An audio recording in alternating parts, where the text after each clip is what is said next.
showtime. The 1998 NBA All-Star Game. Here's your host, Hannah Storm. The world's greatest athletes visit the world's most famous arena. The 48th NBA All-Star Game comes to Madison Square Garden in New York City. Just a few moments ago, the Western Conference All-Stars took the court. 4 of the 12 Western stars, including 19-year-old Kobe Bryant, are from the Los Angeles Lakers.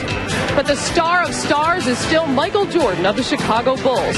Despite 101 fever yesterday, he will play tonight in what could be his final All-Star appearance. All right, I'm here with Michael Jordan. Michael, I know that, coming out of that line, I know that you were not feeling well coming into this game, but the last time you felt like that, you scored 38 points, 7 rebounds. How do you feel today? I feel a lot better. You know, I've been laid up for the last couple of days, and you know, I'm just happy that I can participate. Yesterday I was feeling really bad. I didn't think I'd be able to play today, but I got some antibiotics, and today I feel a lot better. All right, there's been a lot of talk about this being your last All-Star game. How do you feel about that? It very well can be. I think, you know, right now in Chicago, they're looking to make a change and go a different direction with the coaching staff, which I think affects me a lot. And it really doesn't leave me with many choices either. You know, I can stay and start all over again and with the new coach in, or, you know, I can basically say that's it. And, you know, right now in my mind, I'm thinking that's it. Well, one of the things that you told me is that you really want to play another year. I would love to play, as long as everything's intact. I mean, you know, to ask me to start all over with a coach with a new philosophy, a whole new system, you know, with an unknown situation. I'm pretty much aware of what Phil does and the way that he respects the players and we respect them. Now to make that change at this stage of my career, you know, I'm not ready to step into an unknown. All right, if this is your last All-Star game, go out and just light it up. I'm going to have a good time. All right, good luck, man. Let's go over to Peter Vesey. Pete. I'm here with Grant Hill. Grant, we all know what Piston management felt about Doug Collins. They thought he was responsible. They fired him. As the team's franchise player, how responsible are you for the team's 22-25 record? I'm partially to blame. We're all to blame. Unfortunately, in this line of work, the coach is the one that gets the brunt of the blame, but myself, all the players, we all can play better. I think we're better than our record. And I'm just excited about the second half of the year, going out there and trying to prove that we are better. Can the season be salvaged, or do you get a sense that the organization is looking ahead to next year? You know, we're still trying to get in the playoffs. You know, mathematically, we're still in it. We can play better basketball, like I said, and I think we're all excited about just looking forward to finishing up strong and trying to get in the postseason. Okay. Thank you, Grant. Now we're going over to Jim Gray, who's with Kobe Bryant. All right, thank you very much, Peter. I'm here with Kobe, 19 years old. Most guys are trying to pick out a major, find a summer job. What's this moment represent to you to play in the All-Star game at 19 years of age? It means the world to me. This is my first All-Star game, playing here in New York City with all these great basketball players. It's an incredible feeling. I'm glad it's finally arrived. How are your nerves? I'm a little nervous. Mr. Bryant, I wonder if you'd mind signing an autograph for me. Sure. So nice to see a man with dignity who'll actually sign an autograph and go on television. Instead of those bad men like Jack Nicholson, he won't even go on TV. You brought your top fan. What, you got any advice for him? For Kobe Bryant? Yes. Go heat up. Right. Heat up and get loose. That'll settle your nerves a little, huh? Oh, no doubt. No doubt. It's an L.A. family thing. You know, we both migrated to New York for this weekend. All right, Kobe, good luck. Thank you. Michael Jordan, he only needs 40 points to tie Kareem Abdul-Jabbar as the greatest scorer in the history of the NBA All-Star Game. The season minutes, at least not usually in an All-Star game. The All-Star game single-season record, 42 by Wilt Chamberlain back in 1962, the year he averaged 50 a game. Michael already has the highest All-Star average ever, 21-plus in 10 previous games. But Kareem played in 18 All-Star games and thus has the highest overall point total. And there you see Kobe Bryant in the foreground, the man many have dubbed the next Michael Jordan. Of course, that's a bit silly. There will be no next Michael Jordan, but the combination of skill and flair that Kobe Bryant brings to the game has already captivated the country. Kobe definitely brings the skill and the flair. You know, he's a very exciting player. He's entertaining. The thing that I'm amazed at a very young age is he already understands how to entertain the fans. And he and Michael Jordan have promised us in their interviews that they will put on the show here today. East won last year at Cleveland, 132-120. Glenn Rice of the Hornets with 26 points in the game and a record 20 in one period was the MVP. Now, Michael Jordan comes to this All-Star game without Scottie Pippen and without Phil Jackson. So it's going to be interesting to see if he can get into his rhythm, because Anthony Hardaway is not known for passing, but more so for scoring. Here is Michael. The head fake on Garnett. Over him into the lane with the game's first two. So much for being sick. Yeah, I think he's okay. He's got the bounce. He's got the skip. He's ready to put on the show here today. The countdown at 39 early. Guarded, by the way, by a defender who's 6'11", Kevin Garnett. Payton into Shaq. For the turnaround on the baseline to tie it at 2. Well, you got the competition starting early. Everybody's out competing. Everybody wants to put on the show here today. Shaq with the fadeaway J, not known for that, but the players will try to do things that they normally wouldn't do. Hill rolls it home. He's averaging better than 21 a game. Always a threat to put up a triple-double for the Pistons. Nobody has missed yet, Bob. I think that's a lot to do with the fact that so many great players are here. There's the first miss of the day. Kobe Bryant, the pass by Shaq. But intercepted by Kemp, who's confronted by O'Neal. The ball out of bounds to the east. When Michael Jordan curls around off this down screen, he freezes his switched off defender, and he gets right in the lane. There's no way Kevin Garnett has the lateral mobility to stay with Michael Jordan. Payton on Hardaway. Mutombo with the screen, and Penny with the bucket. Everybody's brought their A game tonight. Now let's see now if they can increase the tempo. What normally happens in All-Star games is that there's a lot of one-on-one. Larry Bird has a stress passing, what we used to do in the 80s. Let's see if they play together as a team and try to increase the competitive level that's happening out there. Payton with the spin. Bryant. Kobe's first All-Star hoop. It's amazing, Bob, when you watch Kobe Bryant practice and work on his game. That ball goes right through the middle of the hoop. There's no luck to those shots. He does have trouble finishing off the dribble, though. Hill on the drive for his second basket. The East leads it 8-4.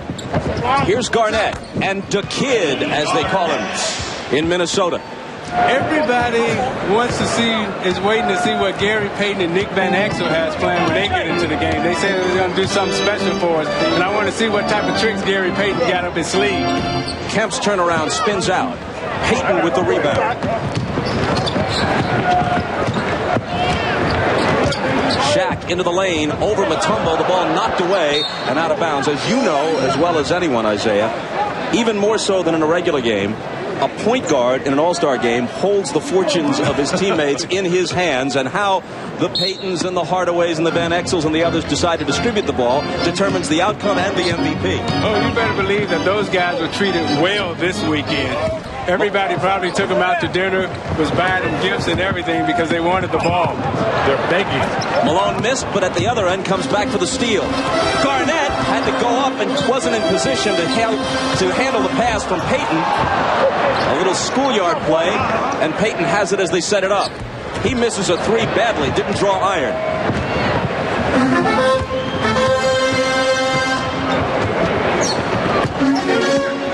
Hill backing away from Garnett. Bring it back to Jordan. Hardaway. And Penny, who's played only 17 games this year, missed almost 2 months with a knee injury, but voted as a starter by the fans, hits again. Shaq muscling it up over Mutombo. Mutombo doing a very good job of forcing Shaq to the fadeaway. Shaq intent always on getting to that basket. The thing that I'm impressed about is both teams seem to be playing together. There's a lot of passing, there's a lot of movement, they're cutting on offense, and the teams seem to be running their lanes wide also on the fast break. And the game's first whistle from Bob Delaney, working the game with Hugh Hollins and Bernie Fryer. A Laker connection here. Kobe Bryant along that baseline off the back screen by Shaquille O'Neal. And that terrific ability to hit that spot-up shot, and then Shaq when he is that deep. Pretty nice defense by Dikembe Mutombo, but that fadeaway jumper's going down. Because Shaq is from this Newark area. he was over in Newark yesterday visiting all his family over there. He's got an uncle, Stanley Harrison, who's the brother of his father, and very, very sick in the hospital. It's a sad story. Shaq not able to appreciate and enjoy all the festivities because of the sickness of his uncle there in the hospital. 1 of 2 for Shaq at the line. Jordan from the head of the key, and Malone has the rebound. Pegging it ahead for Bryant. Picked up by Garnett. Back to Kobe. See that? And Hill comes away. See, this is the game where you want to have a lot of oohs and a lot of ahs. Kemp from Jordan. Fouled as he went up. You know, it don't matter if you make the shot in a game like this. This is where you want to try everything that you can ever imagine. So this is when you want the fans to go, ooh, ah. You know, Shawn Kemp came to my camp when he was 17 years old, and the size that he is now today is the exact size that he was at 17. He was really a man amongst boys, and he played with the same type of intensity. So you have Kobe coming down right here. Kevin Garnett's giving him the ooh, and Kobe comes back with a ah. But no. Sometime in these games, though, there's the opportunity to make a simple play, and they try to put a little bit more on it, and it backfires. That time, Kobe unable to convert. Well, the timing is off. You know, when you got great players like this playing out on the court, it usually takes them about 5 minutes to adjust to get used to each other's timing and rhythm. Kemp. The East by 5 at 14-9. Here's Payton, who had 17 points and 10 assists in a losing cause for the West last year in Cleveland. O'Neal screening for him. He gets it back on the lob, draws a double team. A much better passer than a lot of people realize. This time he tries to take it to the hoop, but he's bumped by Mutombo for the foul. See, this is what Shaq, you know, normally wouldn't do. But in an all-star game, he wants to take it between his legs and go behind his back. This year's Lakers, with Eddie Jones, Nick Van Exel, Kobe Bryant, and Shaquille O'Neal, the first team since the 1983 Philadelphia 76ers to send 4 of their players to the All-Star game. So you got Shaq out on the perimeter now, isolated against Mutombo. And he's trying all the moves that he dreamed about when he was a guard growing up. He went between his legs. He just tried to give him the Steve Smith hitch and go move. Hill misses. Kemp rebounds, but loses it. And Garnett is on the end line. It'll belong to the East. A timeout with 6:55 to play in the first, and the East up by 5. Muhammad Ali. And this is the crowd responding to Ali's image on the Jumbotron overhead. As we come back, Jordan takes the quick inbound pass, and his shot rattles out. Here comes Bryant ahead of the field, reverse slam. See, that was an ooh and an ah and a clap. See, that's what I'm talking about. In an all-star game, you want to do things that you normally wouldn't do. Kobe understands at a very young age how to entertain. The great outlet pass started it by Shaq. A lot of centers don't outlet the ball anymore. They want to be involved in their own offense, but Shaq knows how important Kobe's electricity is to the team. Setting him up, the delivery, the spin, what's that, the helicopter? No, that's called a 360 in-your-face slam dunk at 19. To be 19. That's when the defenders run to the other end of the court when they see him coming like that at you. Oh, yeah, nobody wants to play against him nowadays. Everybody is looking at Kobe saying, oh, Kobe's coming to town, Kobe's coming to town. The fans and everybody screaming. Nobody wants anything to do with this kid.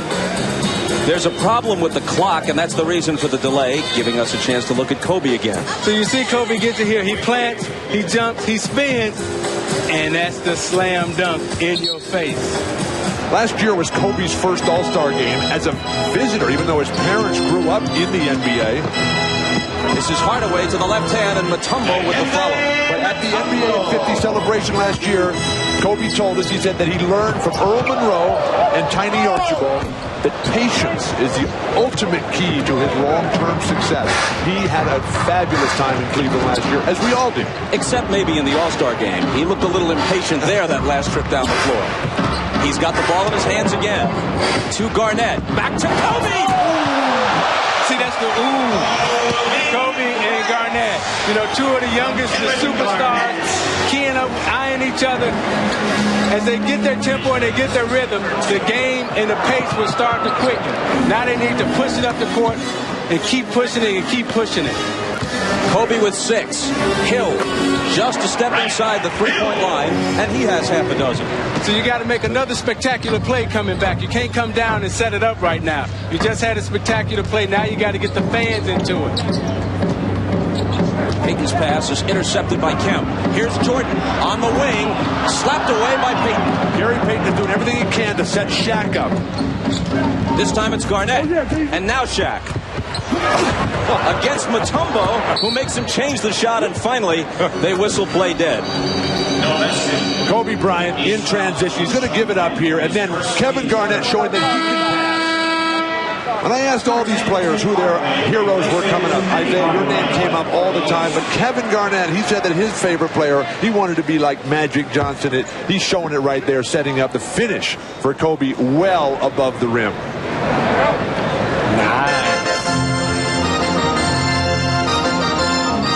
Tim Hardaway in, Penny Hardaway out in the backcourt for the East. There's Tim Hardaway of the Miami Heat on Gary Payton.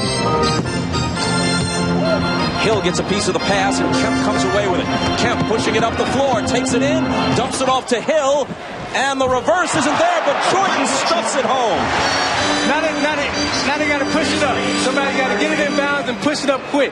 That's how you get the fans in it. You can't come down and walk it up right now. But the big guys for the West aren't running back on defense. Shaq banks it in. You know, Shaq has a game when he gets down low. He's strong enough and big enough where he can take a basket. He can gangster a basket. Shaq with 7.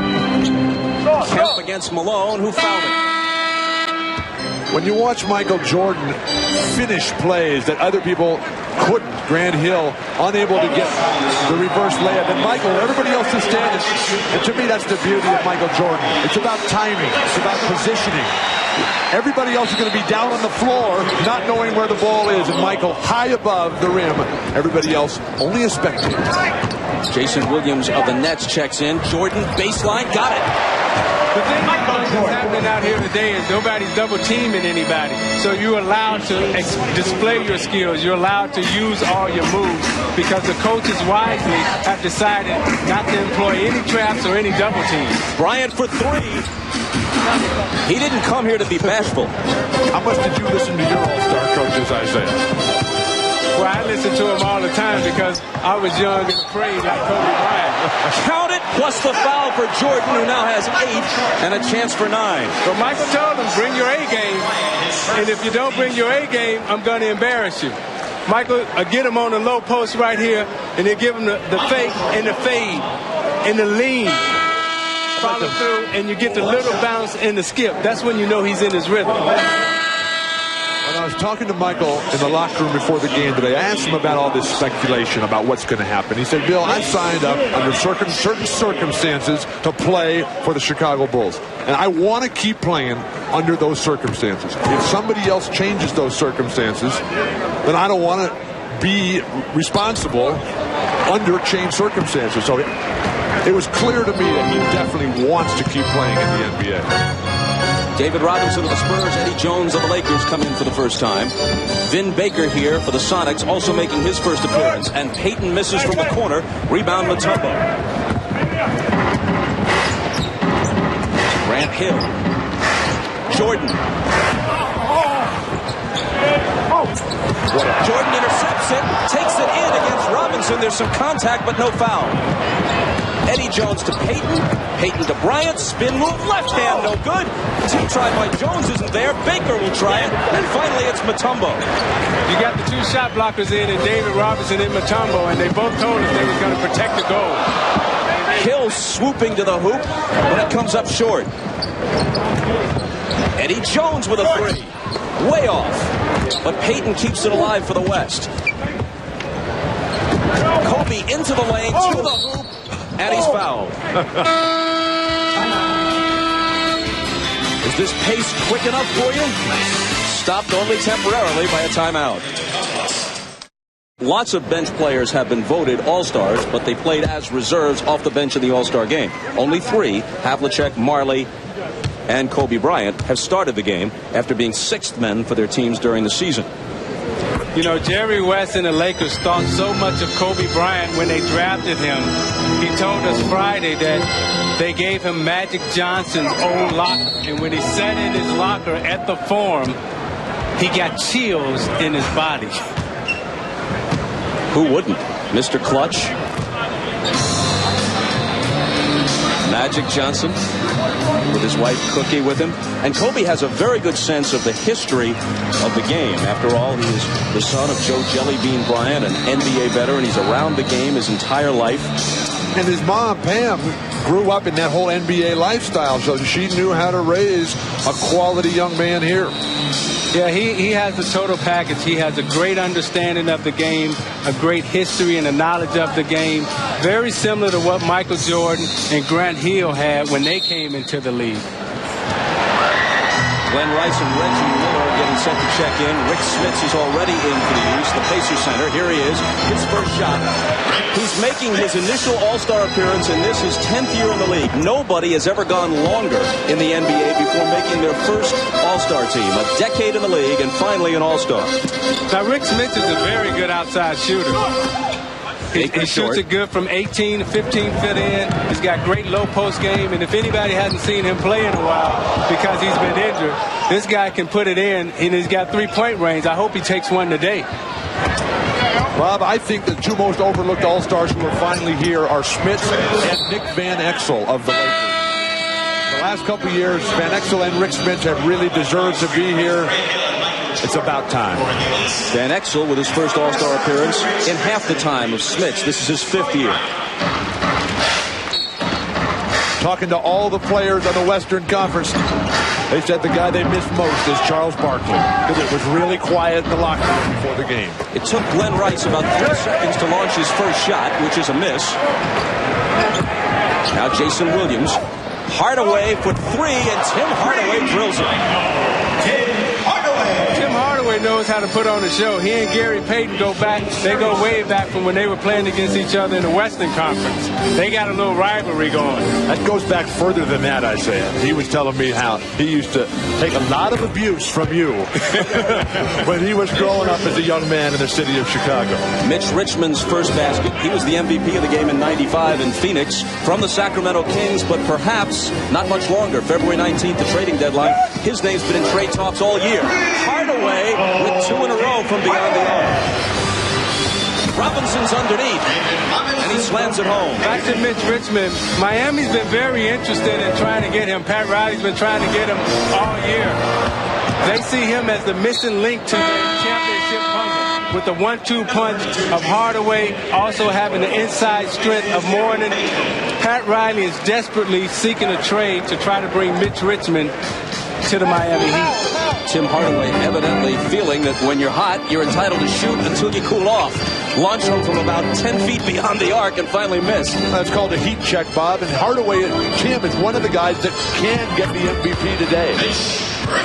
Mitch Richmond comes off the bench hot. He's hit 2 in a row. Here's Jason Kidd of the Suns in the game for the first time, leaning on Tim Hardaway. When you talk to opposing coaches about Hardaway, Tim, they fear his post game, Bob, every bit as much. And Tim Hardaway, he's your size, Bob. Well, not quite. I wish. Richmond for 3. So you got 2 guys out there right now, Mitch Richmond and Tim Hardaway. They having a little mini shootout. Both of them are trying to get into a serious thing, a serious groove. Last shot time. In the final 10 seconds, Richmond's foot was on the line, by the way. That was a 2 and not a 3. Hardaway into the lane, tosses up a hook. Pat Riley would not have approved, but in the All-Star game, it's okay with Larry Bird. Jones missing from half court. First 12 minutes in the books. East 33, West 25. Back to Madison Square Garden after this. You're watching the NBA All-Star Game on NBC.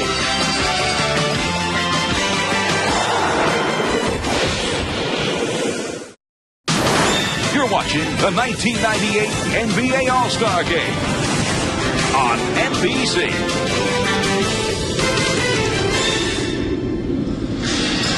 Welcome back to the All-Star Game. Jim Gray at Madison Square Garden. Kobe Bryant, first quarter, 8 points to lead the West in scoring. Kobe, 19 years old. Is this everything you thought it'd be? Oh, yeah. I'm definitely enjoying myself. It's a top-notch basketball right here, so it's definitely a dream. You're certainly not bashful. You came out firing. I just wanted to come out and, be aggressive and try to get loose and get within the flow of the game. And, Kevin, we talked before the game. He said he's going to help me get loose, and he did. How about that 360 dunk? Tell us about that one. I just wanted to improvise and do something nice. Now, you said you'd be nervous, you thought, before the game. Were you? No. Once I stepped out there on the court, I really didn't feel as nervous, I guess, because I was at home, playing the game of basketball, and I haven't played in a couple of days, so I felt at home. Just another game, right? Yeah, right. Something like that. All right, Kobe, we look forward to seeing you back in the game. Bob? All right, Jim, thanks. Here's Glenn Rice with his first team goal. And the East is back up by 10 at 35-25 in the first minute of the second quarter. Vin Baker fouled as he goes up. Baker went into the All-Star game on a real high note. 41 points and 11 rebounds on 16 of 22 shooting Wednesday night in a home victory against Larry Bird's Pacers. And folks, you can log on to NBA.com and join NBC's own Steve Cyber Snapper Jones in a live All-Star Cybercast of tonight's game. He's taking your questions. There he is, three-time ABA All-Star. He'll provide his analysis on the NBA's website, www.nba.com, to speak with the Snapper.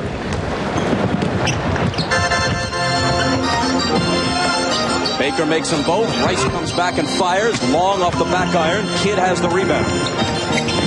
Between his legs, Robinson couldn't handle it, but Baker was there to pick it up and slam it home. Jason Kidd missed last year's All-Star game after making it the year before. He was injured, broken collarbone. This for him is his dream game. He's the ultimate creator out there in the Western Conference on the break, and now he's got big-time finishers who can deliver. Smith from Hardaway. To be 7-4. Dream about it, Bob. Dream about it. If even you're dreaming about it, I'm not going to bother to think about it. Eddie Jones fades and fires, and Eddie Jones has it rim out for him. Big stick with it, and Smits loses it. It'll still belong to the West. Did they take the traveling violation out of this game?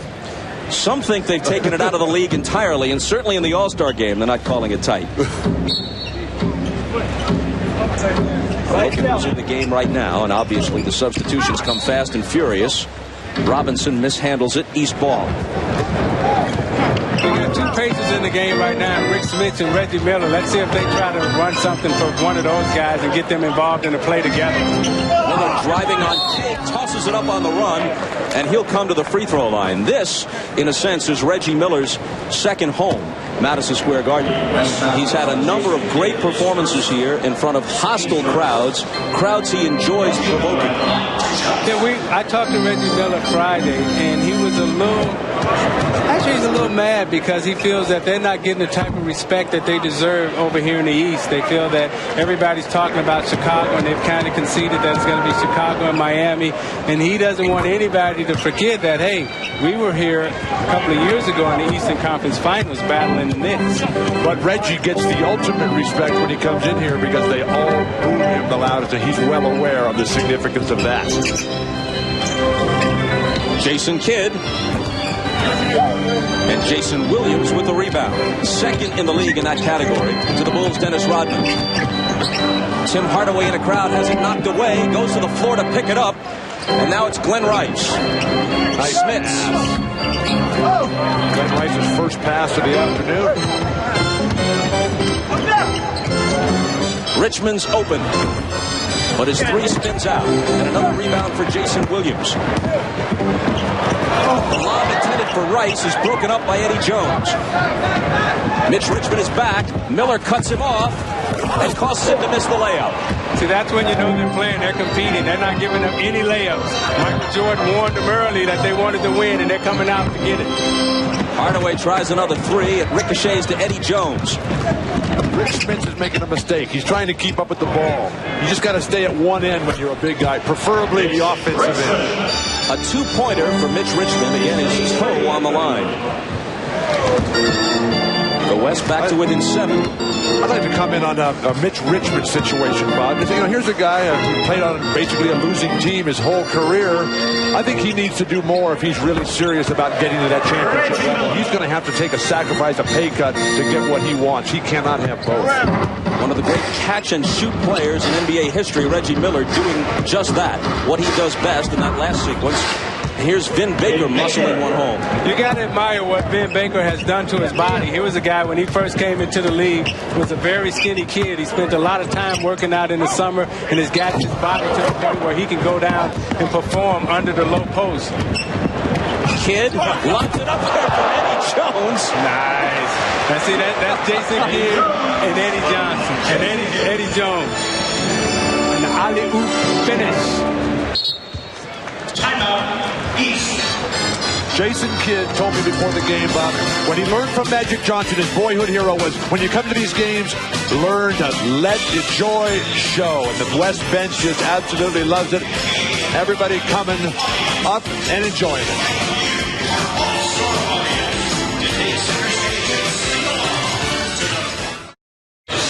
Ahmad Rashad back at Madison Square Garden. And Michael C., now you weren't feeling well when the game started, but once you got out there, you and Kobe going one-on-one, it got exciting.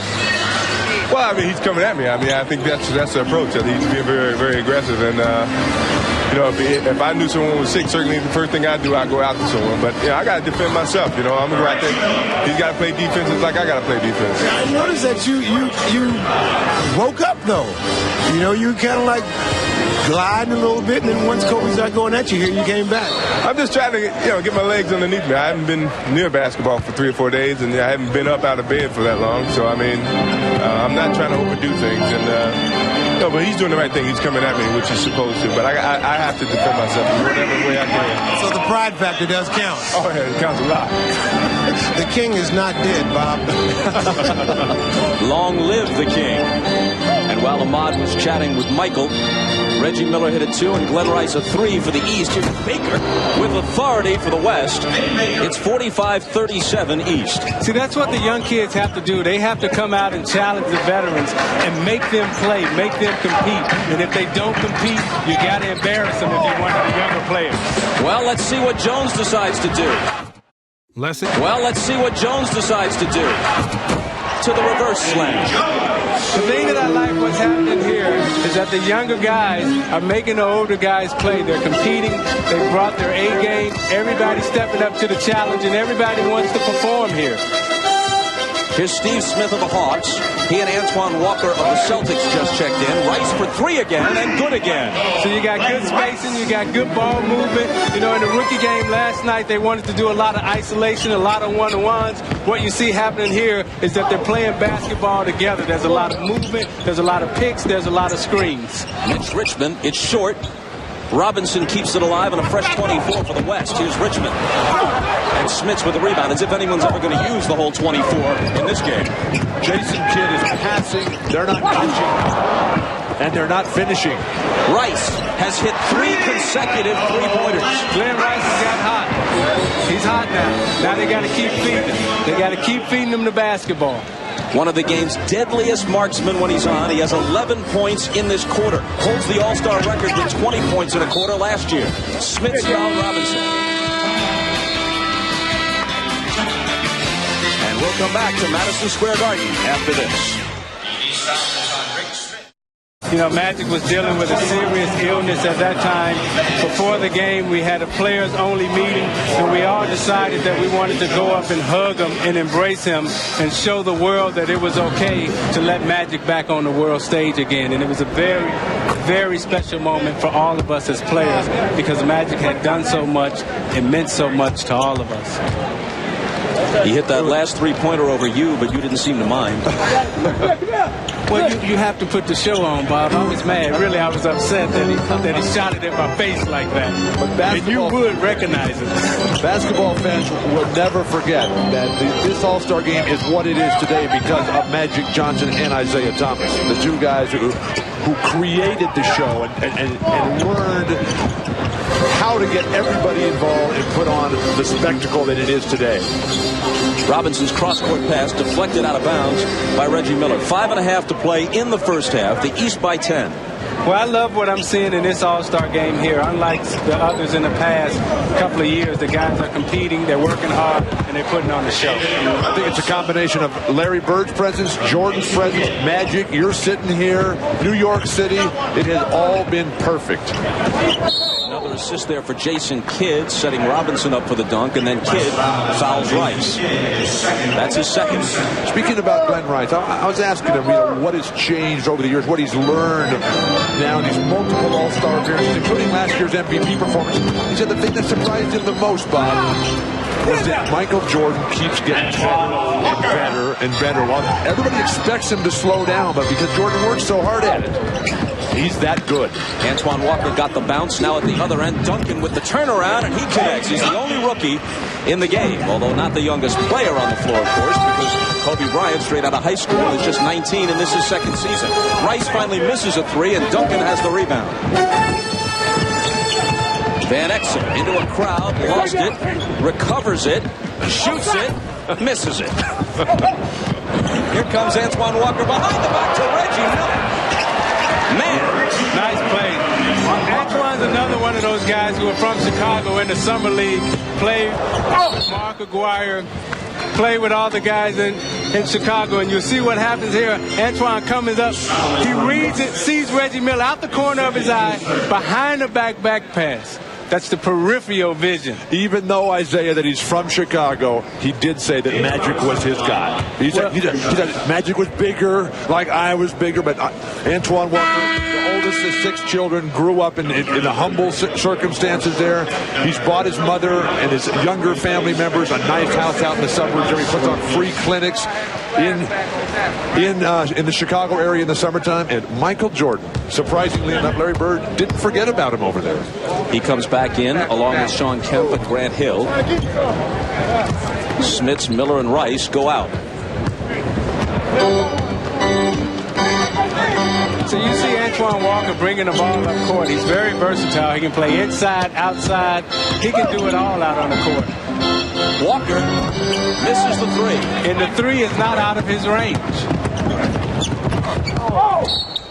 Look how Jason Kidd positions himself on the rebound. He is on the move as his big guys, Duncan, Robinson, are moving to get that ball, so he gets the quick outlet first and starts to break. Beautiful. Well, the All-Star game was made for a guy like Jason Kidd with his talent and his passing ability. He's very unselfish and he wants to give it up to everybody. Robinson took it away from Kemp. Here comes the West. And Exel with it. Pulls up, unleashes a three. It's no good. Kemp back the other way. Even the big men can play like guards, or at least try to in this game. They all want to show they've got a handle. Jordan left alone. That's usually not a real good idea. Well, Michael Jordan has the real handle. David Robinson just looked at him and said, "Do you ever miss jumpers?" Tim Duncan. Backing Walker in. And scoops one up. It's an air ball. His teammate David Robinson tries to follow. There that one's coming to the line. It was a terrific pass, Bob. He saw the defense coming across. He just threw it over the top of the backboard. Yeah. Remember, Duncan grew up in the Virgin Islands dreaming about being a guard. Next Sunday, as the promo interrupts the fascinating discussion, the NBA on NBC returns with a doubleheader starting at 2:30 Eastern on Showtime. Then in Game 1, Barkley and the Rockets, Shaq, Kobe, and the Lakers. Then the Pistons and the Bulls from Chicago in Game 2. The NBA on NBC, a doubleheader, unusual start time, 2:30 Eastern for the pregame show, 3 o'clock Game 1. Both coaches going with lots of guards. Future of basketball is unbelievable little guys in the perimeter with just 1 or 2 big guys in the middle. After the 2 free throws, David Robinson has 10. Steve Smith connects on a 3. 3 points for Steve Smith. Van Exel trying to find Kobe. Too long off the glass. Jordan back. On the wing to Smith. Off the baseline. Now, Steve Smith was another one of those guys who grew up in Detroit, came to my camp when he was in high school, out of Persian High School. Jordan sprinting ahead, saving it, intending it for Smith, but now Gary Payton has it. Van Exel into the lane. Nick Van Exel. Bob, Nick Van Exel grew up an only child in Kenosha, Wisconsin, halfway between Milwaukee and Chicago. He said his dreams as a kid were just to go to Division I and be on TV every now and then. Now here he is at the ultimate game. Kobe Bryant couldn't stop Michael Jordan. Robinson came over to try and help on a double team, but Michael hit the hoop anyway. You know, the players want to see Michael and Kobe go at it. Every time one of them gets the ball, they kind of let them isolate and go one-on-one. Bryant tries to answer at the other end. It's no good. Duncan misses the little hook, and Kobe has it back. Antoine Walker with the steal. Sometimes in this game, it's hard to recognize right off who your teammates are. Here's Smith for three, and Steve Smith is on fire. He and Howard Isley were in the same camp of mine. Rashawn Leonard, all those guys. Van Exel floating through the air, and Jordan has the rebound.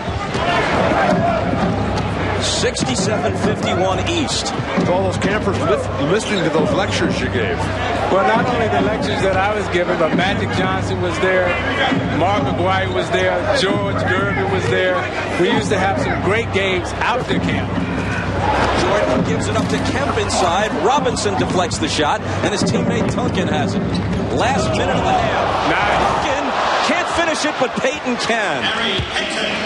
Now, that's the creativity of the young guys. Kobe Bryant just made a dribble move on the run that I've never seen before. He took it behind his back the reverse way and then dished it off to Tim Duncan. Jordan stuck at 13 as that one spins out. The West guards are rebounding the long ball better than the East. Van Exel. His three cuts the East lead to 67-56. But that's the first three-pointer for the West today in 8 attempts. Senior season halftime for a very special New York Broadway presentation. Antoine Walker backs up, cranks up a three.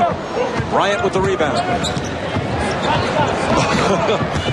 The clock is stuck at 27 seconds. Talk about home court advantage. The ball goes out of bounds. And while they try and figure out how much time remains before halftime, we sneak in a commercial. Lurking in the shadows in the Showtime perch, Hannah Storm, Peter Bessie, and John Sally. They'll join us with the Prudential Halftime Report. And you won't want to miss it as some of the stars of Broadway perform show tunes live from center court. There's a Broadway theme, as you may know, to this whole All-Star weekend. Bill Walton hanging around the hotel lobby impersonating Ethel Merman for hours on end, which I found actually very disturbing. What team does she play for, Bob, in the WNBA?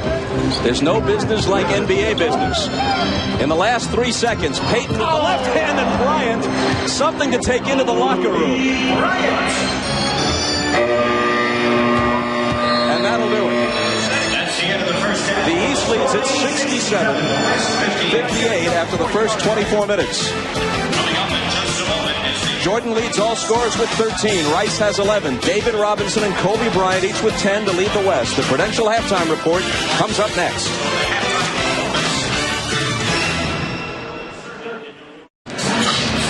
I'm Ahmad Rashad back at Madison Square Garden. I'm joined by Michael Jordan. Now, everybody is excited about this showdown between you and Kobe. Now, how do you see it the first half? First of all, I don't consider it a showdown, but I think that, we both are trying to do our job to entertain, and we're trying to play as hard and not try to isolate ourselves away from the rest of the players. So, I mean, in the mix of that, we will have our times where we go one-on-one, but I'm not going to try to do it too often because I don't want to take away from the other guys being here. But you will not shy away from that isolation. Oh, I will defend myself without a doubt. All right, let's go down to Jim, who's with Kobe. Jim? All right, thank you very much. Ahmad will get the response. You're not shying away at all from Michael. You're going after him, aren't you, Kobe? I'm just having fun. I'm having a good time. Michael's a great player, one of the best players of all time. And what better way to learn the game than going at him? But you've issued a bit of a challenge, and he's got his pride up, doesn't he? Oh, yeah, me too. And that's how you play the game. That's how I grew up playing the game, and I'm sure he did too, and every player out here as well. So that's what makes this game interesting. Now, there have been a couple of smiles exchanged between you two. Have there been any words? No. No, not yet. All right, Kobe. Good luck in the second half. Thank you. All right, Bob. He's coming after him. In the all-time annals of All-Star scoring. He had a couple of steals in the first half, and now, Isaiah, you must give it up. But look at that list. That was the only record that I had that he hadn't got yet. Now he's taking everything. He took the championship trophy from me. He took the All-Star trophy from me. Now he's taking the All-Star steals. He has ransacked the entire village. If the list is Magic, Jordan, Isaiah, and Bird, that's special company. We start the second half. Shaq with the pass from Peyton, can't bank it home. And Shawn Kemp has it for the East. They lead by 9. Penny Hardaway. Tim Hardaway of the Heat felt that he deserved the All-Star start. Michael missing, and so he's still at 13. Insofar as Penny played only 17 games in the season's first half, but the fans voted for Penny. Here's Peyton. But Bob, there's some historical context to that comment, because in '92, when Magic won the MVP, we had the flashback earlier. Tim Hardaway gave up his starting spot to let Magic start. Magic hadn't even played that year. Tim Hardaway went to Penny and said, hey, look, that's the way I feel, and I'm not changing my mind. Grant Hill hit for the East. Kevin Garnett answers for the West. Garnett is the first All-Star starter from Minneapolis since George Mikan in the 50s. Jordan with a smile on his face, toying with Karl Malone. Kemp. Malone has the rebound. Peyton accelerates, dishing to Garnett. Over Kemp. He's hit 2 in a row. You know, when Garnett was in high school, when I was scouting him, he played every position out on the floor. But his favorite position, believe it or not, was the point guard position. He fancied himself as being a big Magic Johnson. And that might work against him, because he's been catapulted into this level. And the game for Kevin Garnett is not quite there yet because of that huge contract he signed, and now he's got to live up, and believe me, his life will never be the same. And why not with $126 million? Shaq missing the fadeaway, and Kemp has the rebound. Mutombo had the last basket off a Penny Hardaway pass for the East. Shawn Kemp has quietly put together a nice game here this afternoon. Hard to do anything quietly, though, in this game. Understatement is not the coin of the round tonight. Here's who's on the floor right now.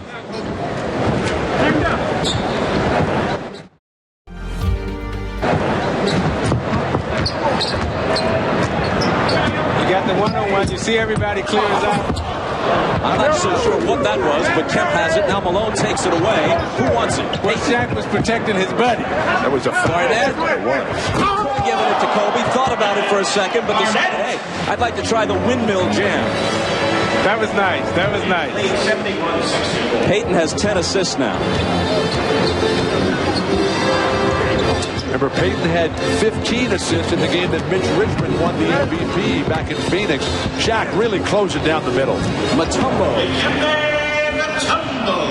You know, when we talk about Penny Hardaway starting, or Kevin Garnett, who might not be the best player right now on his own team with Stephon Marbury and Tom Gugliotta, someday he'll be the most valuable property there, no matter how good Marbury and Gugliotta may be. But it's a matter of who the fans wanted to see, like this guy, Kobe Bryant. The starters, at least, are the province of the fans. The reserves voted on by a consensus of each conference's coaches. Kobe, Jerry Reynolds, who used to coach Sacramento, now their director of player personnel, said, look, we accept it's a popularity contest. If you put Little Penny on the ballot, he'd start. That last play, though, by Kobe Bryant is an example of what he really needs to do to get to the next level. Being able to score off his own dribble when everything is too far extended. The only player who really does that, though, right now is Michael Jordan. Big Penny misses. West back with the ball. Nice tip away by... Which Penny is that? That would be Big Penny. Okay. And the kid, Garnett misses. Here's the finals matchup right now. He's looking at it. The Jazz swept their 2 games during this regular season against the Bulls. Beat them in Chicago and in Salt Lake City. Hill floats. Doesn't hit it, but the tip is there for Shawn Kemp. Bryant ahead to Shaq. Mutombo all over him and wrestles him down. Mutombo told us Friday he wasn't giving up anything. He said no free lunch, no free chili. If Shaq gets it underneath, I'm fouling him. I'm not giving anything. Shaq out in transition, the absolute best player in today's game, a big man up and down the floor. Now Shaq told me that he asked for 100 tickets. He only got 20. How disappointing. Well, Shaq with a somewhat checkered all-star history. He's been selected all 6 years he's been in the league. Last year he was injured, didn't come to Cleveland, took some criticism for not showing up to be honored among the 50 greatest of all time.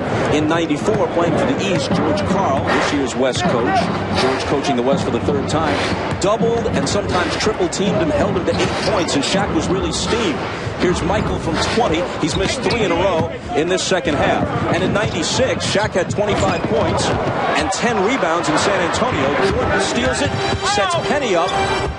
He juggled it away, so he couldn't go into the full-fledged act there, so he just kind of lays it in. And Shaq in '96, playing in San Antonio, where he went to high school, felt that maybe he should have been the MVP, and they gave it to Michael Jordan instead. So he's had some all-star disappointments, even though generally he's played well in the game. Malone with the basket at the other end. Won that All-Star game last year in Cleveland. Shaq had a great game, but Michael Jordan did something that hasn't been done in an All-Star game ever. He recorded a triple-double. So Jordan deserved the MVP. Which he also did last year in Cleveland. Now that move that Shaq just performed is something that he's been working on, and as Shaq gets older, his game continues to develop and grow in the low post. He's starting to find his way and starting to find his space in the low post, and he repays Mutombo back for the slam. Doesn't he name each of his moves? And I believe that this particular move, the spin move off the baseline, he has dubbed the Black Tornado. It blew Mutombo away, I'll tell you that. 80-69 East. Back to the NBA All-Star Game on NBC after this. Dikembe Mutombo at the line, as you may know, grew up in Zaire, which is now, after much turmoil, once again the Congo. But when it was Zaire, he, as an 8-year-old kid in 1974, stood in the back of the stadium, stood on top of a crate to see over the crowd to watch Muhammad Ali fight George Foreman in the Rumble in the Jungle in 1974. His mom ran a concession stand at the stadium selling soda and snuck him in as an 8-year-old to see the fight. Bryant missing. And Dikembe still goes regularly back to Africa, his native country, and he's planning on building a couple of hospitals there. Raises a ton of money. He's bringing the entire NBA over there for a big All-Star game next September in South Africa, Bob. Maybe not the entire NBA. Well, enough to play a game. A few hundred would swell the population. Malone. And Karl Malone hits. He's been quoted this week as saying, you know, I'm really not a Showtime player. All-Star games aren't for me, but he has twice been the MVP in '89 and in '93. Hill off the Hardaway pass, and then Jordan intercepts the inbound. Well, this is Karl Malone's first All-Star game without John Stockton, and he told us Friday that he feels kind of lost. He doesn't know what to do without his partner out there, but if he gets hot, he says he wants a lot of time and he wants the ball. MJ slithers inside Bryant, and a goaltending call on Shaquille O'Neal, but he really took the youngster to school on that exchange. Isolated along the baseline, to back him down. You look inside, the little hitch, the step underneath. Kobe hung out to dry. Shaq, only the goaltend possibly. But see, that's what teammates do, Bill. You're not going to embarrass my teammate. That's what Shaq said. Kobe for 3. That's where Kobe is much better than creating off his own dribble. The spot-up shooting, one quick dribble here and then up. See, when Sean Kemp's dunk, I love the antics that he does after his dunks. You know, the little moves that he does. Garnett, that's a 2-point attempt. Kemp has the rebound. Hardaway set Kemp up for that dunk with a nice pass. This time it's Hardaway to Mutombo. Way to reward the big fella. The big fella gets out and run. You got to give him the basketball. Bryant now has 13 after hitting the 3 a moment ago. Shaq to the foul line for the jumper. The East has so many of these 6'7" guys like Grant Hill who can dribble it out after their own rebound. Bryant puts it to himself, and the toss is in over. Now, I'm not sure if he traveled there or if he had some kind of violation, because I'm not sure I've ever seen that move before, but the official said, hey, it's a show, we're watching it like everybody else. That's the same dribble move that he used in the first half. It's a move that I haven't seen in basketball before. His creativity is amazing. Peyton with an easy one. Well, he wanted to pass it off the board to Shaq, but Dikembe saw the whole thing coming and stayed at home with Shaq. Hardaway. None of the shot blockers are coming, Bob. They're all standing with their own guys so they don't get dunked on. Defense taking a holiday, especially in the last few minutes. Uncontested layups. Bryant with a three. Displaying the full range. He has the incredible hook sandwiched in between a pair of threes, and now Hill with the slam. Kobe's putting on the show. He's got Magic jumping out of his seat. He got everybody in here going crazy. He's got 18. Malone is short with it.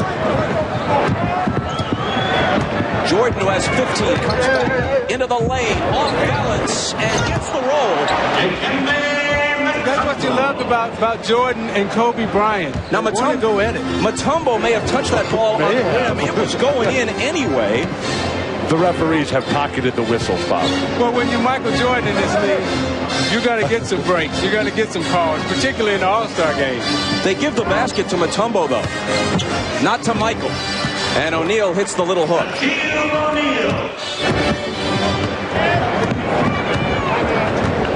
Back comes Hardaway. The scoreboard doing crazy things at Madison Square Garden. I just looked up to check the score, and it reads East 97, West 3. Kobe wants to take the choice. He's saying, I don't want you to pass it. Look at the dribble move. Look at the fake. And the hook. Let's take another look at that. I've never seen this before. Behind his back, to himself, to his right hand, and the Kareem sky hook. You're not that old that you've never seen that move. Magic jumper. Look at Magic. I don't think Magic's ever seen it before, but he loves it. And now Kobe from the outside. And this is a deep, long three right in front of, I love this game. And he laughs and gives us a wink. The highlight reel is what it's about, but just for the books, it's 97-83. Welcome back to Madison Square Garden. I'm Jim Gray. A spectacular show by a 19-year-old young man. Kobe Bryant is mesmerizing this entire crowd and the entire NBA, all of his peers. Look at this move. He's shooting 7 for 16 from the field. Kobe, Isaiah Thomas and Bill Walton have seen an awful lot of basketball. They said they've never seen a player move like that. Where'd you learn that one? Just really just playing on the playgrounds in Philadelphia. When I came back from Europe, I picked up a few tricks here and there. Now, how much did you practice that for this game specifically? Not much. When I get in this game, I just basically try to play off of instincts. Now, come on. You had to practice that a little bit. You told me you had a little something special. Was that it? No, not yet.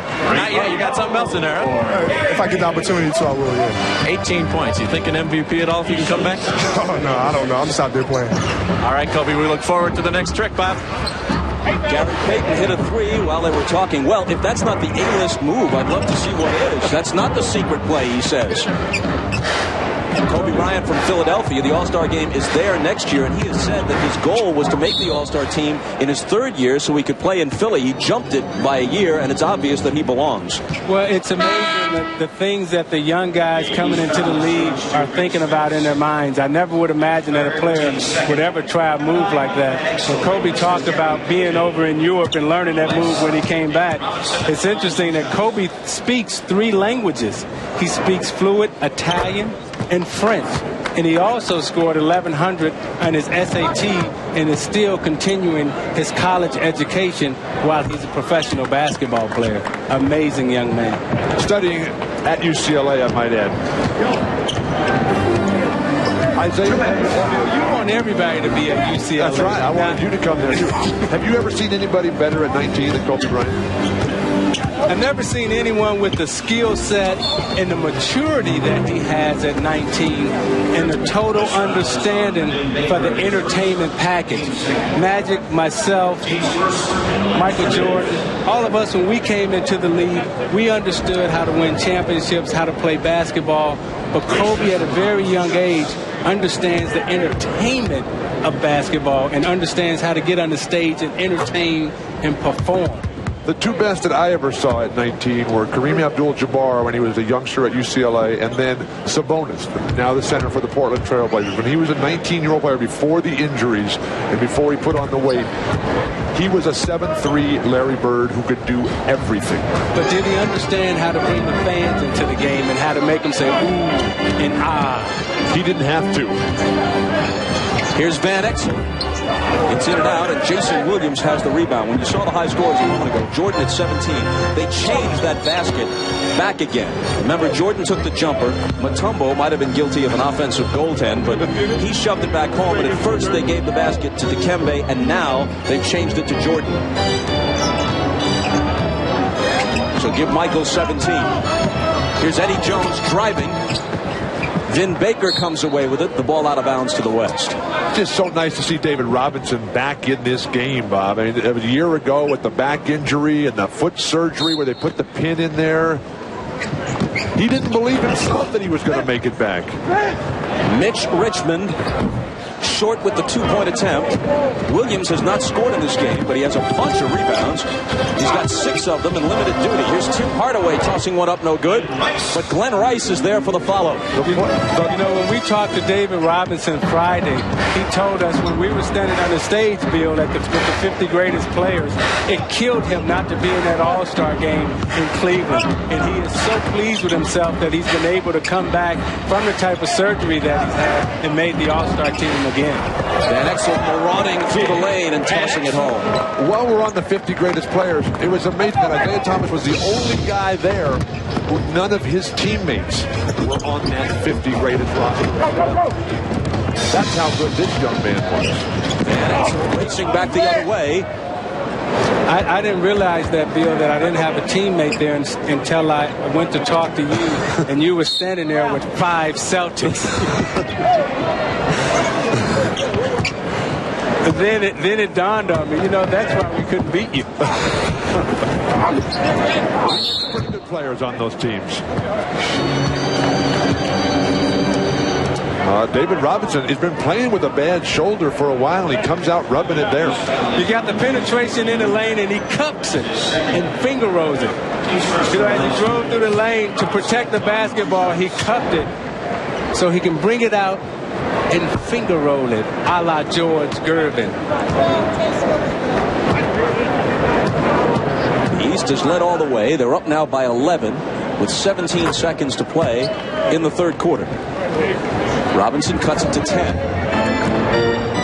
Nick Van Exel was especially appreciative of the encouraging words all season long by his good friend but opponent, Gary Peak, who has constantly said, Nick, you'll get there one day. Just be patient. Rice was hammered. No foul call. Robinson slings it the other way as the buzzer sounds. Well, they were at the top of the marquee coming in, and they're doing it through 3. The East by 10. This, as you no doubt are aware, is the NBA on NBC, and we're back after these messages and a word from your local station. Welcome back to the All-Star Game. I'm Jim Gray, the creator, the innovator of Showtime right here, Magic Johnson. Have you ever seen a young man like Kobe Bryant so confident at his age and so mature? No, never. I think that he showed you things that a lot of, what are you talking about, 19-year-old, a lot of the guys 25 and 30, 35 can't even do. And that move down there was just unbelievable. His creativity and the fact that he thought and believed that it would go in was just amazing. And Isaiah, he understands that because he got moves like that himself. Now, you talk a lot with Kobe, obviously, since you're with the club quite a bit. Yeah. he got your locker. How thrilled was he to have 32's old locker? Well, he said I was always his idol, so it made me feel good. But I think the main thing is we're bringing him along as slowly as possible. Well, you've been trying to until tonight. What is this going to do? Kind of ruin that process, didn't it? I know, but we still want to do that. I just hope Michael Jordan stays around one more year to really, again, show him what a professional is like, to show him that he still must improve on his basketball game. And then if he can do that, then I think Kobe will be all right. But he needs Michael to stay around to really still show him, to still be the teacher, and he can still be the pupil and learn from Michael Jordan. Now, have you conveyed those thoughts and that sentiment to Michael Jordan that you would like to see him stay, and are you trying to talk him out of leaving? Yeah, I told him that yesterday as well as today. And I also talked to Kobe about looking at him and really not trying to pattern his game after him, but look at him and what he has accomplished. But not only what he has accomplished, but how he has accomplished it. He's always added something to his game. He's always in the gym practicing. This is Michael Jordan I'm talking about. So now, Kobe, you have to do the same thing. Was Michael receptive to what you said, and you think he has an open mind about returning?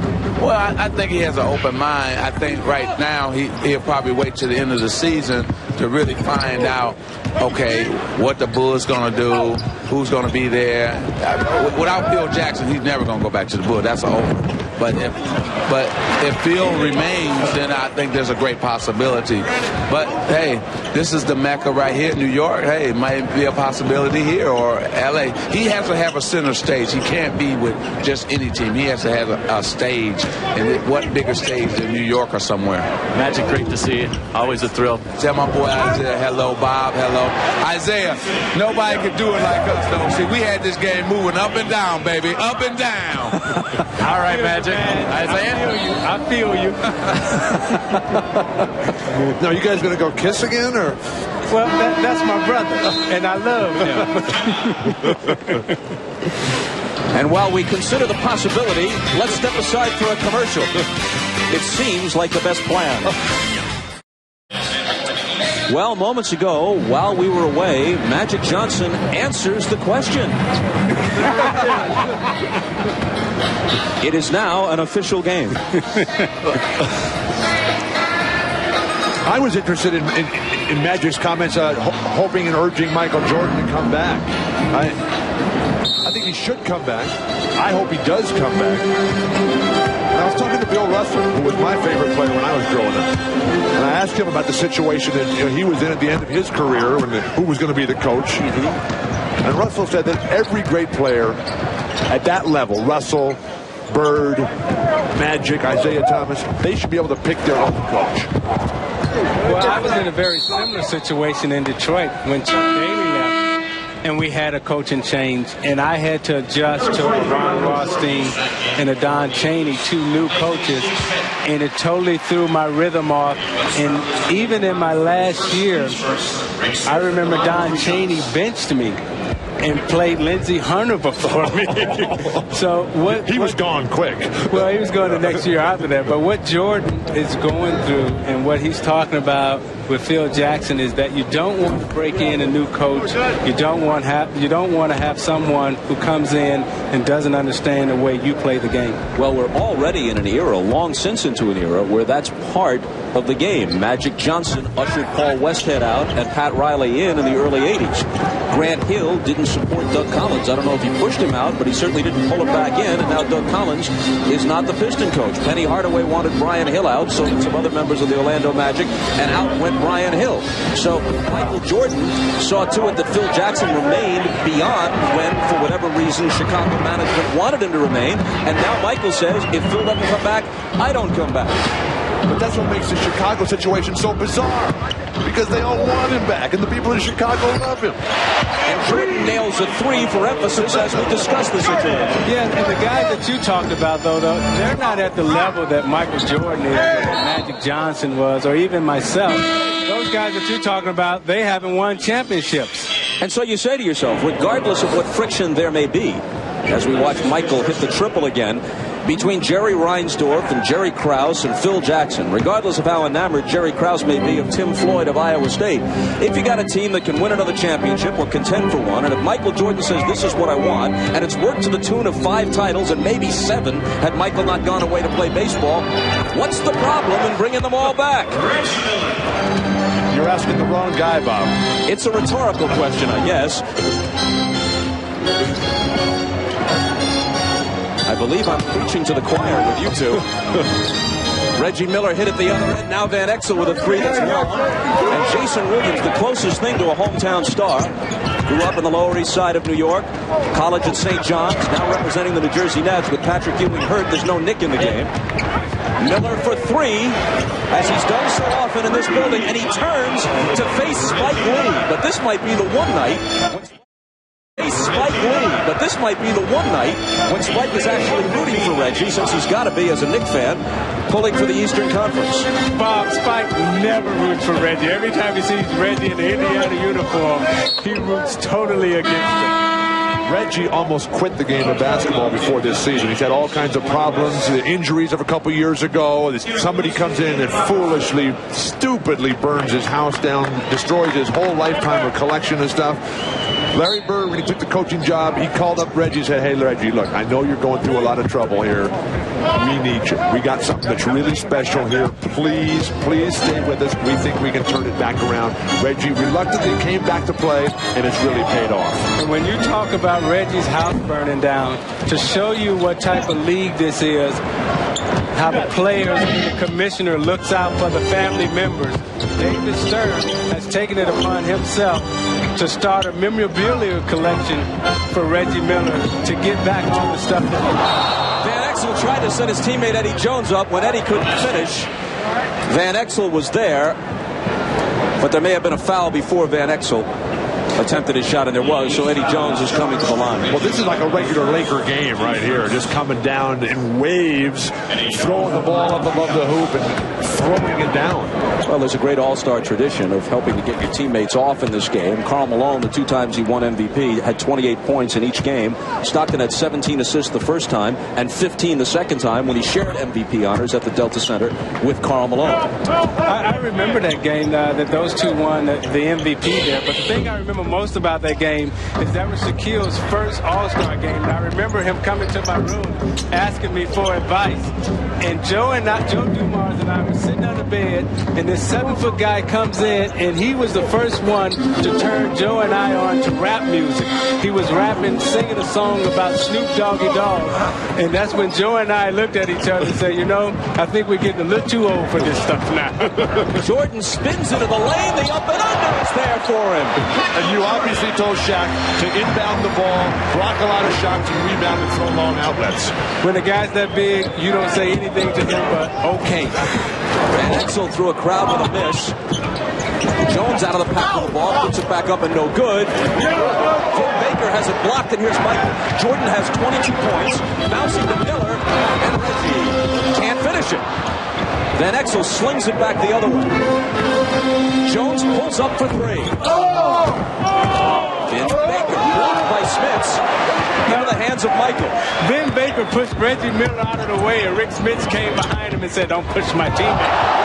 Smits at 7 goes behind the back to give Jason Williams the bucket. The Duncan Dutchman under behind the back pass. Well, he went to school at Marist College just a few miles north of Madison Square Garden. He's got to have some rooters here today. His family is here from Holland, Bobby. That's where he's from. Known for his dunks, the Duncan Dutchman behind the back to Jason for a slam dunk. Dutch treat. The NBA thanks New York Knicks organization. And the bench goes crazy. And its mayor, Rudolph. And how about the up, the scoop, the George Gervin finger roll.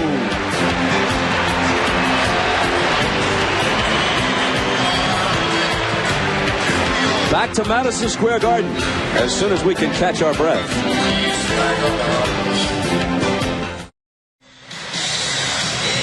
Moments ago, the Phoenix Suns gorilla, essaying the role of King Kong, absent Fay Ray, uses the collapsing Empire State Building to launch himself toward a slam. And here are masters of their respective domains, Commissioner David Stern and Mayor Rudolph Giuliani. The mayor overlooking the apparent zoning ordinance violation involved in the collapsing Empire State Building.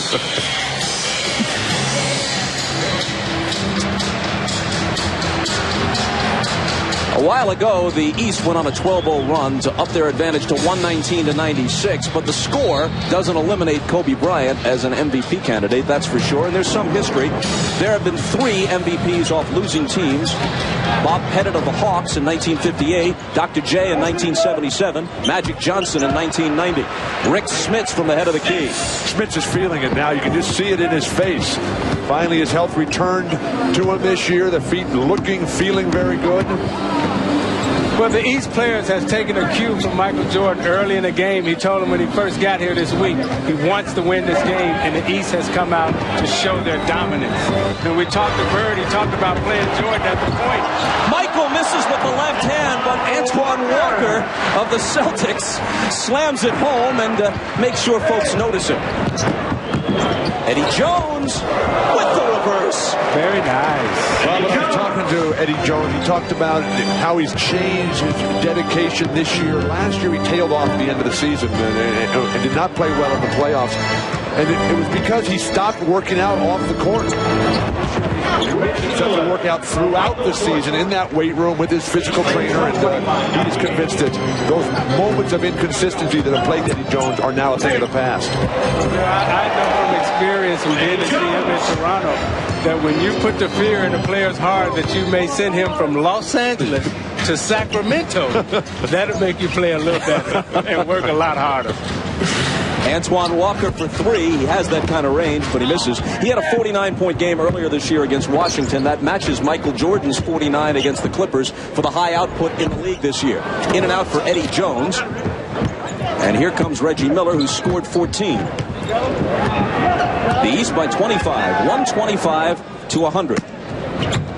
Coming up on 4 minutes to play in the game. Walker. And Duncan the rebound. Do you think Larry Bird is trying to play Michael Jordan a lot of minutes to suck up to him? No, because I think he's trying to wear him out, possibly. Smits with the very nice block there.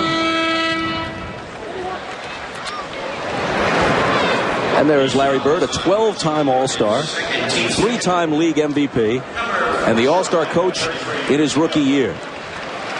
Under Siege 2, Dark Territory, starring Steven Seagal, comes up after the All-Star game.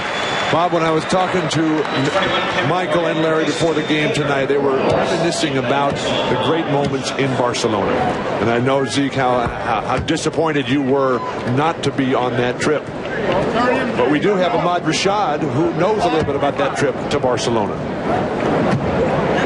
I do know about that trip to Barcelona, but another thing was I was talking to Larry about Michael retiring. He said he doesn't want Michael to retire. He said he knows that when you retire, you have absolutely nothing to do. There are not enough tee times to keep you busy. And he said, take it from me. I'm back coaching, and he said, I hope Michael does not make that same mistake because he's a guy that needs something to do every day, like play basketball. Bob? I was retired once, and I hated it. I lost track of how many times you were retired.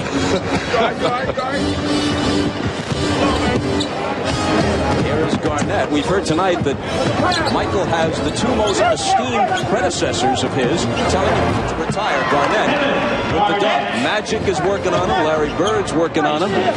Millions of fans would say the same to him if they had an opportunity. Well, we just don't want Michael to leave the game. You know, Magic, Bird, myself, the way we had to leave the game, it was because of injuries or other reasons. And we don't want Michael to look back and turn around and want to do something that he loved so much and leave it too early. But I think the great players, of the guys you just listed, you have to play it out because that helps validate the next generation when they finally get to the point where they can beat you, when age and injury does catch up. And it says, okay, now we see these new guys, and they really do have it. Jordan was fouled, taking it to the hole. He'll be at the line when we come back. 2.5 minutes to play. Now, Michael, this is the first Bob, excuse me, this is the first time that Michael Jordan has played for Larry Bird as a coach. And I asked Michael what his favorite memory of Larry Bird was. And he went back to the 63-point game in the 86 playoffs, Jordan's second year in the league. And Larry, who was the MVP at the time and the champion, Larry got Michael guarding him in the low post. And Larry just eyes lit up and he said, I got a little one down here. And he said, give me the ball. Give me the ball. And Jordan comes out and Bird switches onto him. So Jordan starts hollering, hey, I got a big one out here. They just kept going the rest of the way on his way to 63 with Big Little. Michael Jordan just made one of two. The first one he shot conventionally. The second one, you were able to see he did what he sometimes does in a game that's a blowout or a game like this, the All-Star game, which is both an exhibition and a blowout as it turns out, 128 to 106. He shot the second one with his eyes closed and missed it. Steve Smith off with a three. Jason Kidd with the world's longest tap attempt from about 10 feet. Here's Garnett. But Jordan's the type of guy that even though he shot it with his eyes closed, he's mad that he missed it. But look what George Karl's got out here for the West right now. You're talking all the young guys. Van Exel, Eddie Jones, Kevin Garnett, Jason Kidd, Tim Duncan. Smith missing the three. West ball out of bounds. 1:39 to play. East by 20. This is the second foul shot by Michael. Eyes closed, and it's off left. Oh, no. And he's probably mad that he missed it. But what the young guys should do is take advice from the older guys. Seek one of the older guys out. When I came to my first All-Star game, I saw Kareem out to ask Kareem, how do I handle my career? How do I go about being a champion? The one thing that Kareem told me when I first came into the league as a rookie was, Isaiah, stay grounded and stay humble. And that was the best advice that I ever got in an All-Star game. Eddie Jones slices through. 13 for him. The guy that was my mentor coming up. Dry eyes still feel great. Coming up. Glenn Rice. Was Steve Jones. He's now in the cyberspace. The snapper. Absolutely. Steve Smith gets the basket on the follow. So, Isaiah, who's your pick for MVP? Michael Jordan. It has to be Jordan. His team won. He's the leading scorer. And this is what the young players got to learn. Even though you come out and you put on the show and you entertain the fans, the bottom line is you still have to win, and you got to win championships to be considered one of the greatest ever. A rainbow three from Glenn Rice. But Jordan came out and set the tempo early. The first drive in the middle, get the team off to the lead, hit the jumpers, while all the hype and everything and the spectacular plays went to Kobe. Michael leading the team to victory with the discipline, with the fundamentals, and the conditioning. I think the conditioning of Jordan is so often overlooked. He works so hard at being at the top. Eddie Jones with it as we play out the final seconds. Van Exel, an unguarded three, way off. Kemp firing ahead for Smith. He'll take it. Now, both of those guys play every summer against each other at St. Cecilia Recreation League. Kevin Garnett missing, but considering it's just the final seconds of an All-Star game, he can say, as he does in those commercials, that it was tastefully done. And if I'm all these young guys right now, knowing that this may be Michael Jordan's last game, I'm running to ask him for his gym shoes, and will he sign them for me? 35, the list from 14. Go for the jersey, forget the shoes. Kobe over to congratulate Michael. He's looking for him. There they are. And this may be as close to a torch passing as we'll see. There's always the possibility that the Lakers and Bulls could be in the finals. But this might be the last time we see Kobe Bryant and Michael Jordan on the floor at the same time. The teams have played their two regular season games already. They split them. The Bulls won in Chicago. Lakers won last week at the Forum. And if they don't meet in the finals, and if, despite everyone's pleas to the contrary, this is it for Michael Jordan, then this is where the torch was passed. Well, watching all the players come up and hug Michael Jordan and give him the type of respect and the love that he deserves, it would be sad to see him leave the game and not be able to continue to pass on his wisdom and his knowledge to these younger players and teach them how to be professionals and teach them how to win championships and understand the whole entertainment package of what the fans and what basketball is really all about. You know, that last part might be the most important. The wisdom and the knowledge are certainly key. But I think the main thing to everybody watching tonight and through all the years, they just love to watch this guy perform, and they don't want it to end before it has to. And I think the way it's going to play out, Bob, and the way it should play out is that go through the season, just knock off all the talk about what's going to happen next year, finish this season, and then when it's over, sit down and say, okay, now what do we do? Well, I think the most important question and the follow-up on that, Bill, is what does the Bulls organization do? Because here's a young man, an old man, young man, veteran player who loves the game of basketball and still wants to play. Well, let's go to Jim Gray with the young man, Kobe Bryant, who led the West with 18. Jordan's 23, was tops in the game. Jim? All right, thank you very much, Bob. Well, Kobe, you didn't get back in the game the last 18 minutes. George Karl iced you a little bit. Were you disappointed? No, not really. I just like to come out here and have some fun. I had my fun, and I was able to rest a little bit. Now, this experience, how much fun was it for you? It was incredible. It was incredible. I mean, I was matched up with Mike, and we had a chance to go head-to-head a little bit. It was incredible. Now, Michael Jordan has indicated that this might be his last year. How big of a disappointment would that be for you, and how much more can you learn from him? Well, you can never stop learning. And Mike, every time I play against Mike, I learn something new. Disappointed, I don't know, because without him, I wouldn't be here right now. So. What'd you learn tonight? What was the new thing you learned from him tonight? Well, I can't tell you that. I got to keep all that to myself. For all the future basketball players out there or coming out of high school, can't give up my secrets. You embraced each other. Did he say anything to you? And has the torch kind of been passed tonight? I don't know. I think we just went out, played hard, competed a little bit. They say keep up the hard work. Now, Magic Johnson said that they want to bring you along slowly, and Del Harris has tried to do that. Did that task just become a little bit more difficult after today's game? I don't know. I hope so. Congratulations to you, Kobe. Thank you. We look forward to seeing you many more years. All right, let's go to Ahmad Rashad, who has the MVP. Ahmad? All right, it is now time to make the presentation for this year's All-Star Game Most Valuable Player. And to make that presentation, here's the Commissioner of the NBA, Mr. David Stern. Gave us a quadruple double. Thank you. There's one star who is the star of stars tonight, amongst the greatest athletes in the world. I'm only going to allow him to have his trophy if he promises to come back and do it again. The all-star of all stars, the MVP, Michael Jordan. And to help me make the presentation, I'm going to ask Jack Greenberg, the chairman and CEO of McDonald's USA, to say a few words. Well, Michael, as the proud sponsor of the NBA All-Star balloting this year again, it is McDonald's great pleasure to award you the McDonald's MVP award. You are fantastic. On behalf of all the owner-operators across America of McDonald's, we say congratulations. This really makes a great deal of sense. You have been such a great friend and role model for McDonald's, for the sport, and the country. We love you, and congratulations.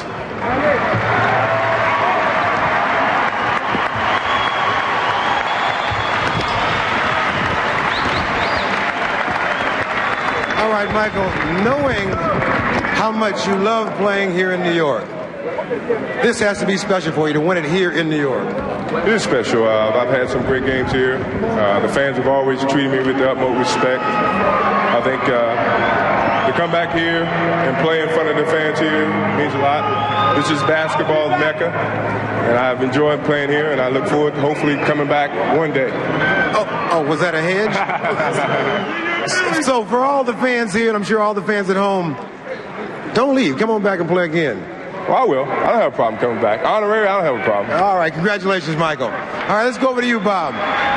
Well, just in case you missed that word, He's not committing to anything because he said honorary. I don't have a problem. I'm perhaps thinking about the way Magic Johnson played in the 92 All-Star game. So he is not prepared to say that he'll come back and play a full season again next year, and won't apparently do it unless it's under the terms that he's willing to accept. Well, the love is in his heart for the game, and it's a shame that he can't continue to play for the team and the organization that he loved in terms of the Chicago Bulls. And it would be a tragedy if they break that team up and move Phil Jackson on. I was impressed by the fact that all 23 other players stayed on the court and watched the ceremony. In the past, they've all just raced to the locker room, and they know that Michael Jordan is the reason that they have the greatest lives that anybody could possibly have. The final score, which seems quite secondary, was 135 to 114 East. They led all the way. They never trailed. Grant Hill is with Jim Gray. All right, thank you very much, Bob. Grant, kind of tough to get the basketball with Michael Jordan in the game, but you played very well. What's it like to be on the court with you? First of all, I don't mind him. Mike shoots all the time. It's a pleasure to play with him, even though he's a Tar Heel. But no, it's fun to go out here and play with these great players. A great environment here in New York, All-Star game. I had fun, and now I got to go back to Detroit and have some fun there.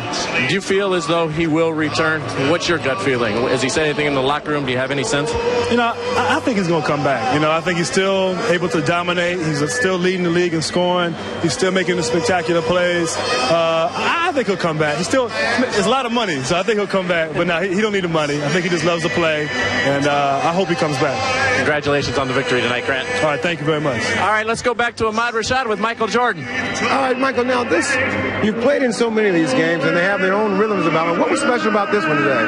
Well, being here in Madison Square Garden means a lot. I mean, it's basketball mecca, and I enjoy playing here. I think the fans here are very up to understanding the game, and for me to come in here and to play as hard as I play and get the respect of these fans, that means a lot to me. Was it a little lonely being without some of the stars that you've played in this game before? Charles wasn't here, Clyde not here. The first thing we said to each other, Carl and I, we're the two oldest guys here. And things have changed. I remember when we were the two youngest guys here, and Sean Kemp said, boy, it's pretty quiet with Charles Barkley not being around. So, everybody could tell that, times are changing. Some of the old guys are starting to move along and let some of the young guys come in. So, it's starting to change. Can you compare this to your first experience in an All-Star game?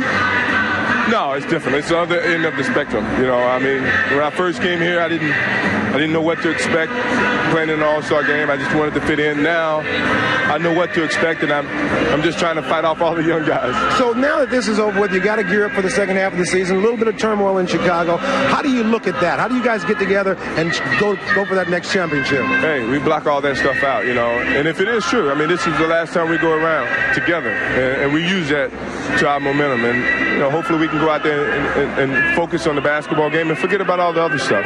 Once we're on the basketball court, it's all basketball anyway. All right, congratulations, man. We look forward to seeing you next Sunday on NBC. Back to you, Bob.